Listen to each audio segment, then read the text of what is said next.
Hello, everybody, and welcome back to the second episode of my team career mode series 2022. As we come off the back foot of a pretty solid race at Bahrain, as we started P14, finished P9, had a lot of fun out there, in my opinion. Had a lot of fun overtakes. All around it was a very fun race for me personally. As overall our team did very well, as I got P9 and Christian Lundgaard was able to come off with a P12 after starting at P21st, as he was able to snag driver of the day. As we come to our development, and our heavy dampers failed, so we rebuy that. We buy the engine cover distribution upgrade, as it's a very big upgrade, costs a lot of our R&D points, so it leaves us with pretty much no R&D points at all. And we go to the facilities and we buy an upgrade for the personnel. So our second driver's racecraft awareness, I think, and focus will be boosted by 5, I think. It'll be boosted just by a little bit. As we head into our first supercar lap thing that we have to do here, as it's at Saudi Arabia, and McLaren is an average speed zone. The average speed that we have to get when we get to the next gate is 175 miles per hour, which isn't really too difficult, as a lot of people really don't like those supercars, but I don't mind them. They're kind of fun to drive. I mean, it's a big difference from the F1 cars to the supercars, so it's not my personal favorite to drive them, but I can deal with them as we come across the line and we're just barely able to get the time that we need to get gold. So that will leave us with gold, and we get 1,000 acclaim for the team and $100,000 in cash for personnel upgrades. So we come out after qualifying here as we get maximum R&D points from our side, and Christian Lundgaard gets a few, as now we'll have 1,300 R&D points to upgrade either before qualifying and after the race. As we take a look at all the development boosts that we get, as I just ripped ass. Morgan, I just ripped ass. I just ripped ass. So I have a friend in the back. He's listening to music, so we don't have to worry about him. As we keep looking at the development boost, I don't know why I left all this in. Pretty dumb of me, in my opinion. But we left it all in. We look at all the development boosts that were applied, and all our team acclaim is we get almost up to 4 acclaim personally for our team. But me and Christian Lundgaard's acclaim combined get our team up to P7 or 7 for acclaim. So soon we'll be able to have enough for a second sponsor. As we come into qualifying here at Jeddah, and actually something I've never personally seen before, but it is wet around Jeddah, as it's, like I said, something I've actually never seen before at this track is it in the wet. So these are my first ever laps in any car in the F1 2021 cars and the F1 2022 cars. Very, very weird to go out there in the wet on the intermediates, so that, like I said, I've never done it before. But the car felt pretty good out there for the first couple laps that we drove. Let's go for this very tricky part of the first sector, as it's very hard to drive, especially when you're on controller. So I took it very timidly. I didn't want to go off track, spin out, make any huge mistakes at this part of the track, because I wanted to have the best possible lap time. So Nicholas Latifi, the first one out, set the fastest lap, as that's something I never thought I would see in my time playing F1. As we go down this DRS tray, and I don't really understand why we have DRS, as it is raining. I'm thinking that maybe just not enough rain for the stewards to deactivate DRS, but we have DRS through the whole lap. As we mess up the last corner a little bit, but we come off the final corner, and it's an okay run. I feel like it was an okay lap. It's a 1:38. We're better than Troll and Latifi, but not better than the 2 Alfa Romeos, who are, I think, higher than us on the chart. We go out for a second flying lap here in Q1. I want to make sure that I do get into Q2, as we only have 3 sets of intermediates, which I didn't realize at this point in time. So that's why I went out for another lap, because I didn't realize it till Q2. So we only did 1 lap in Q2, but we come down after the first sector as we gained a much more time. So we got the fastest sector for the first sector, as it's a really good sector, as we were a lot less timid on the gas pedal, so we gain a lot more time, and through the whole lap we gain a bunch more time, as it's right now we're over a second up from our previous lap, as we gained a lot of time out of the exit of that last corner, as we're up to 1.2 seconds higher than our first lap. And that does put us in the Q2 with an amazing lap that actually puts us up in the P3 for Q1, as that's a very unexpected result, as we were so much better than so many other people like Sergio Perez and Charles Leclerc and both the McLarens and both the Alpines and one of the Mercedes actually, as Christian Lundgaard is out of Q1 in P19, so it's 2 spots better than what he had in Bahrain, but he needs to improve a little bit more if he wants to be competing where I'm at, which is a lot higher than the car probably should be performing, as this the video is recorded before the 1.08 patch, which fixes the AI straight line speed. So I will be bumping up my difficulty back up to probably 90 for Imola, and because I already recorded Australia and I forgot to bump up the difficulty. So Australia was recorded after the patch, but the difficulty wasn't up. So that's something to keep in mind through Australia in this race, as the difficulty is still on like 85 when I normally run like 91. As we didn't go for a first lap, we only didn't go for a lap at the start of the session because I only had one set of fresh intermediates. So I don't know where we're going to be, because I don't know how fast our first lap would have been if we did go out for a first lap at the start of the session. But right now, it's feeling pretty good, as Sonoda is in 14th, as we're somehow in 15th when there's 16 cars in Q2.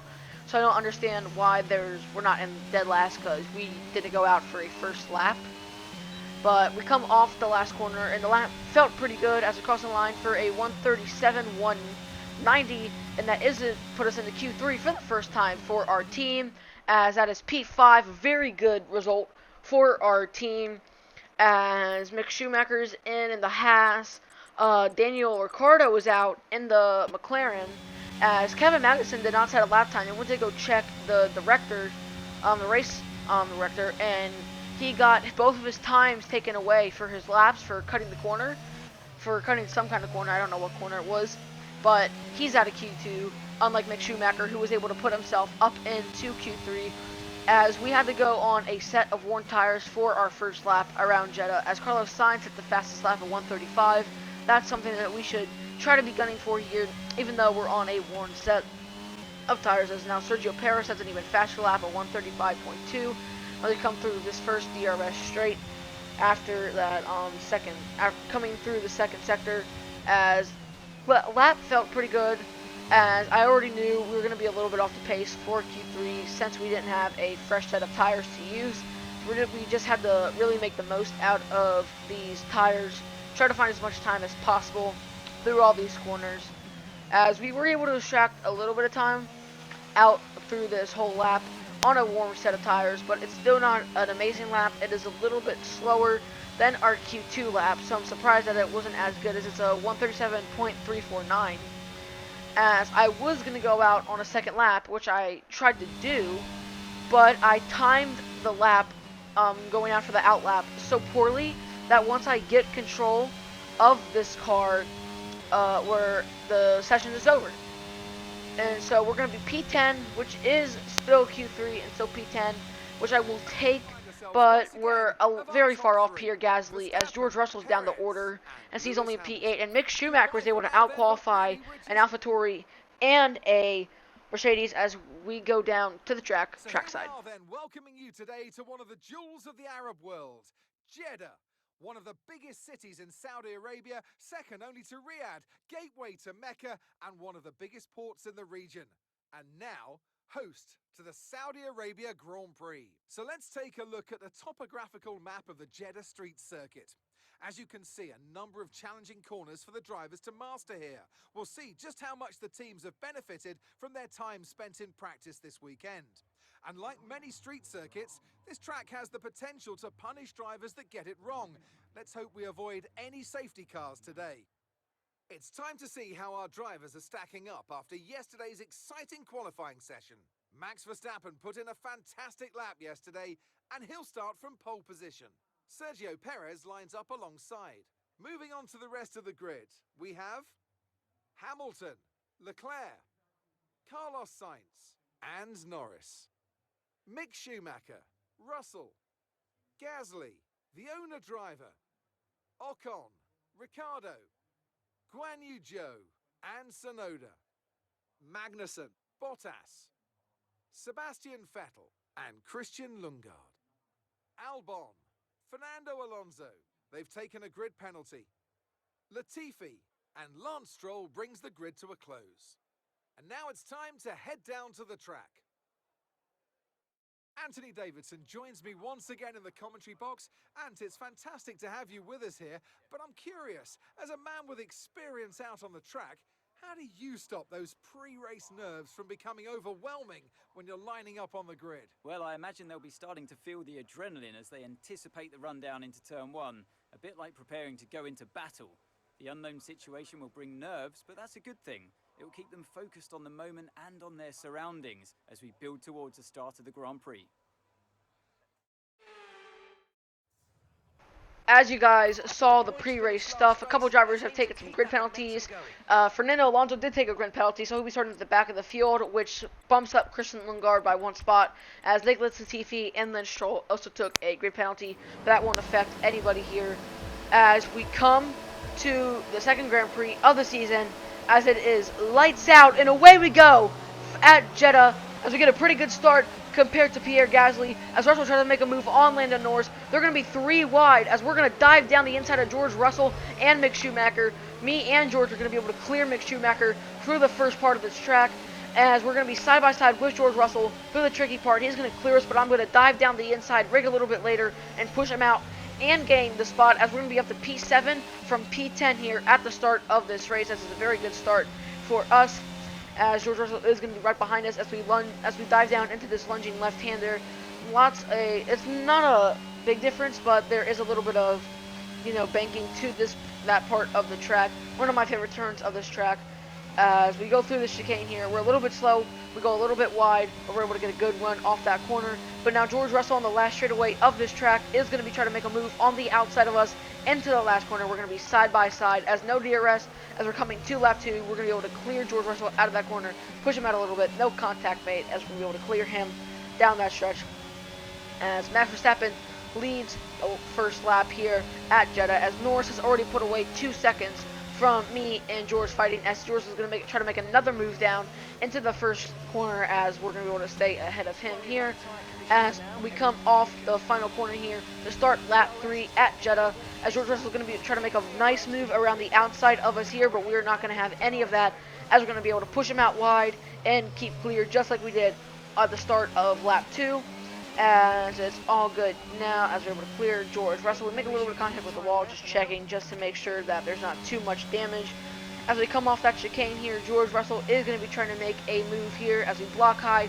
He's going to stay high. He's going to try to make the move around the outside with DRS. We're going to let him through. We broke a little bit early. We made a big side contact with his door right there.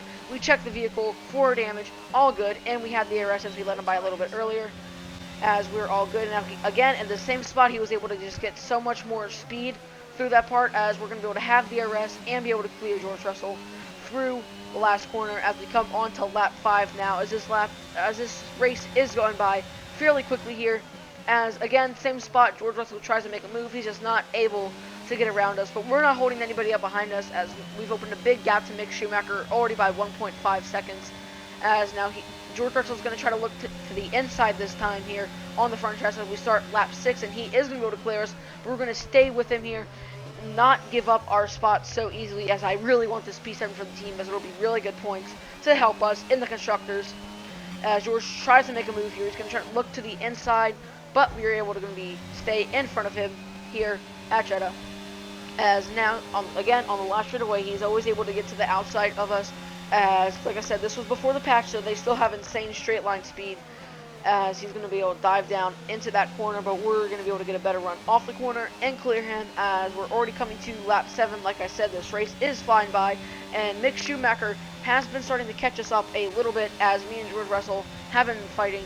But for this whole lap, we were able to hold off George Russell and open another gap to Mick Schumacher, as George Russell had a little bit of a look on the outside of the last corner, but we were able to clear him down the front stretch as we start lap 8 now. as we're getting a little farther and farther into this race already.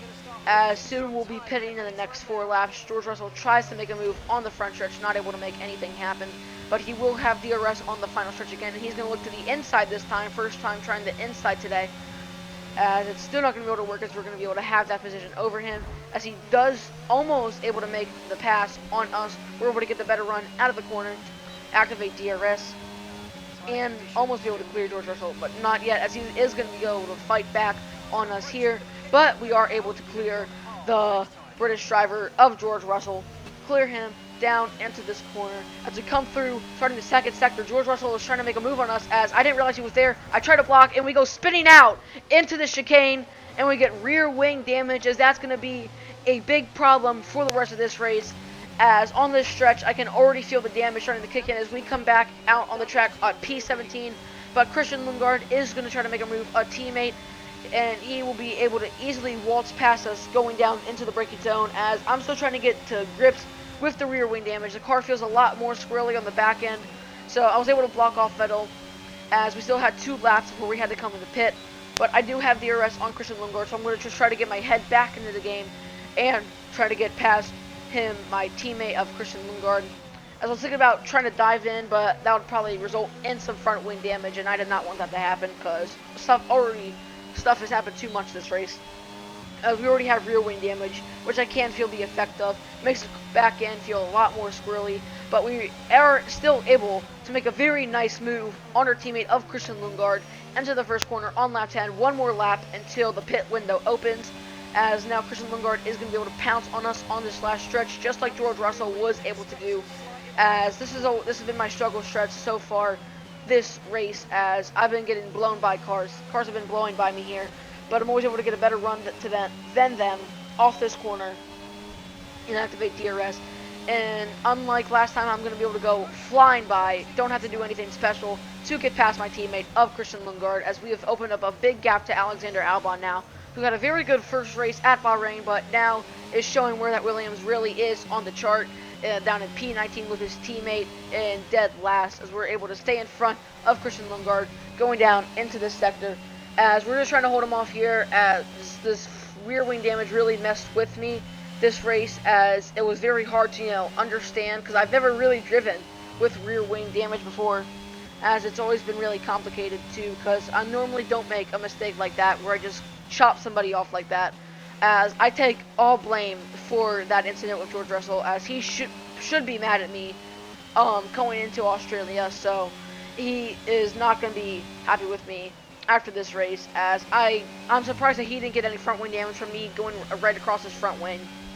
So I'm lucky that he doesn't have any damage, but it sucks that we have damage, as we come out of that chicane and we come down to the front stretch finally to make our scheduled pit stop, our one and only pit stop, hopefully for today, as excuse me, as Alonso, Bottas, Vettel, Nicholas Latifi, Ricardo, Gasly, Bottas all come in the pit with us, as we have an optimal turn-in, as a turn-in has not really been a problem for me this game so far, as it's been one of the easier new features for me to deal with. As we come out of the pit road on the hards, hopefully we could try to make some ground up now, as luckily this wasn't after the spin, wasn't after pit stops, or else we would be in a lot worse position now. As we have the arrest, there's a whole gaggle of cars here from Bottas all the way to Gasly and Ocon battling. As Ocon, I forgot to mention this, but Ocon is slow. He has some kind of problem with his car, so he's been holding up all of these guys. So this has brought me right back into the mix for a solid finish after a spin, as they're going to almost go 4 wide into the first corner, but they're going to be 3 wide. Guan Yu Zhou, Esteban Ocon, and Gasly, as Guan Yu Zhou was able to overtake Gasly, but not Ocon yet, as we're going to go round the inside of Fernando Alonso. He's almost able to make another move to the inside here, but as we go through this lunging left-hander, he's going to be side by side with us, but we are going to be able to clear, as Guan Yu Zhou has gotten away from Ocon and Gasly, as now we have our sights set on these people, as Gasly gets chopped off by Ocon on the inside, so he's going to go try around the outside here, but Gasly is able to push him wide a little bit and keep the position, as we're going to get to the inside of Pierre Gasly, but Gasly gets an amazing run off the final corner, is going to be able to clear Esteban Ocon right before the start finish line, as we're going to go around the outside. Ocon squeezes us around the outside but we are able to make that overtake. Very nice overtake for me personally. I felt like that was a very nice move for me. Now I just have my sights set on Gasly right now, as this will be a very easy overtake, and I'm able to get this perfectly as I go waltzing around the outside of Pierre Gasly, able to make the move. Very nice move. Now we're going to have our sights set on Guan Yu Zhou to hopefully get up into P12, as that'll probably be the best spot that we can get. Pierre Gasly is going to try to make a move on us on the inside, but we're having none of that. We chop him off, and we're able to keep clear of the Frenchman of Pierre Gasly, as we have been running down Guan Yu Zhou, who's in a little bit of a slow car, as we almost make contact with his gearbox, but we're able to go waltzing around the outside again, just like we did with Pierre Gasly, as he tries to go for the crossover move, but we're able to hold our own for the Chinese men, as these people, Tsunoda and Mick Schumacher, have been fighting with Ricardo, so this has brought us into this fight for, dare I say, maybe some points for our second race of our second Grand Prix, as we, even though we spun out, have rear wing damage.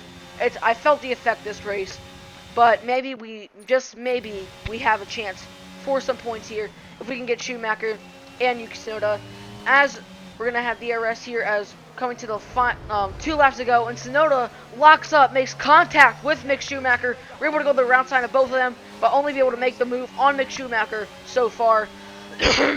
As hopefully we're going to try to make a move around the outside of Tsunoda, but he's going to be able to chop us off as we go through this tricky part. As we cut to the last straightaway here, as I'm thinking about making a dive bomb on Yuki Tsunoda, but I think better because I don't want to damage our front wing and be slow for the rest of this race. As we come off the final corner, as we come to the last lap of the Saudi Arabian Grand Prix here in Jeddah. It's been a very topsy-turvy race, but we are going to have a look on Yuki Tsunoda going to this first corner, and he is going to make a big mistake. He locks up. Yuki Tsunoda locks up going into the first corner, which allows us to go right around the inside, of the Japanese men, as he's going to get pounced on by Mick Schumacher. But we come to the final corner, as it's going to be Charles Leclerc and the Ferrari winning another race this season. It's going to be another 1-2 finish for Ferrari. As we come off the final quarter, Yuki Tsunoda has a good run on us.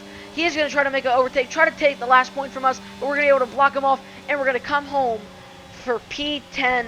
I am surprised that I'm saying that, as I do not understand how we were able to get P10 after spinning. I'm very proud of this team. We have a fast car under us, and I think that we can contend for some points in future races. As let's go down to David Crofty. Sterling effort from the team and a magnificent drive to secure victory here at the Saudi Arabian Grand Prix.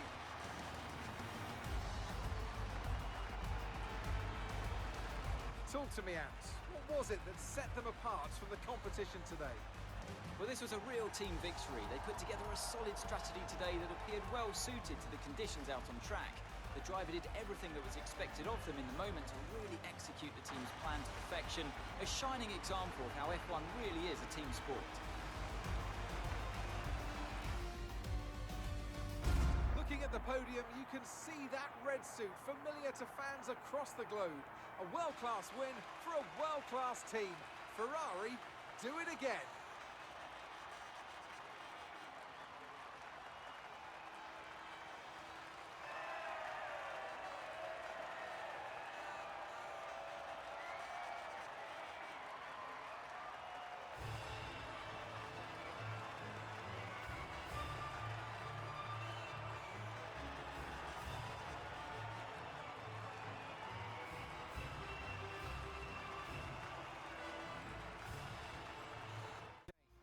Charles Leclerc currently leading As we come off that race, P10, very surprising, but a very good race after what happened with George Russell. So we are going to have 3 points now. We're the only point scoring for our team, as hopefully Christian Lundgaard will be able to get some points for us sooner or later in this race, in this season. As we come after the race, we get lots of acclaim for us and Christian Lundgaard and for our team, as we were able to beat our sponsor goal of overtaking 5 drivers. As I hope you guys enjoyed this episode. I had a lot of fun racing that track. I had a lot of fun battles. I made some really good overtakes. Hope you guys enjoyed, and I will see you guys in the next video. Goodbye.